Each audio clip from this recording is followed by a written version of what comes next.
Lagi na ta sa tulay. Please make sure that everything is complete and accounted for before disembarking from the vessel. If you require any assistance, please don't hesitate to approach and refer vessel crew assigned in your respective accommodations or more than happy to assist you. We wish you a safe voyage to your final destination. Ilamay na ta sa tulay, guys.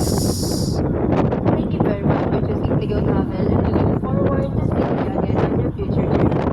Thank you.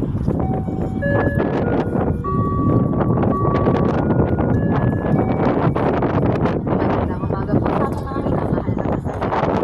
Nais po namin ipaalam na tayo po ay nalalapit na sa tama ng Permanente sa Cebu.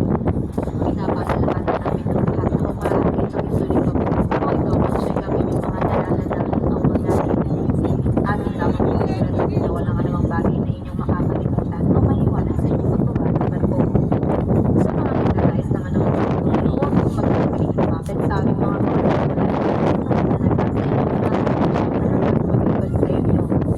Hangat namin ang mga isasasas na paglalakbay tungo sa inyong destinasyon at ikinagagalak namin na mapagigil kayo. Maraming salamat po sa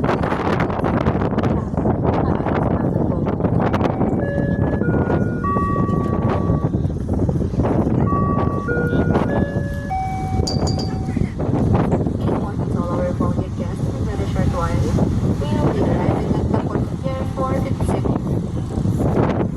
This morning, may request for attention of the following guidelines to ensure smooth, Nasa luyo. orderly disembarkation and avoid any untoward incident that may occur.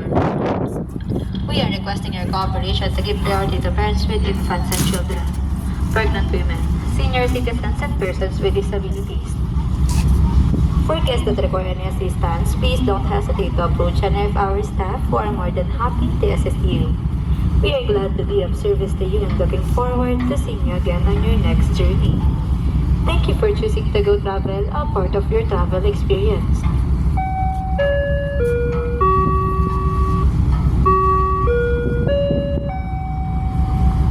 Magandang umaga po sa lahat ng aming mga panauhin. Sa ilang sandali po lamang, tayo dadang sa puerto ng Pierre-Contros sa Cebu.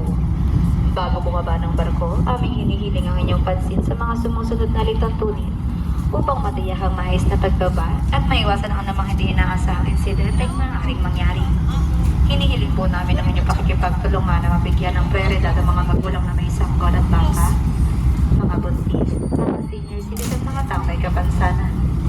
Para sa mga pasaherong nangangailangan ng gabayan ng mga tulong, maaari lamang po lumapit sa amin sa aming mga tauhan na handang tumulong sa inyo. Maraming salamat po sa pagpili ng Tagaw Travel bilang bahagi ng inyong karanasan sa paglalakbay.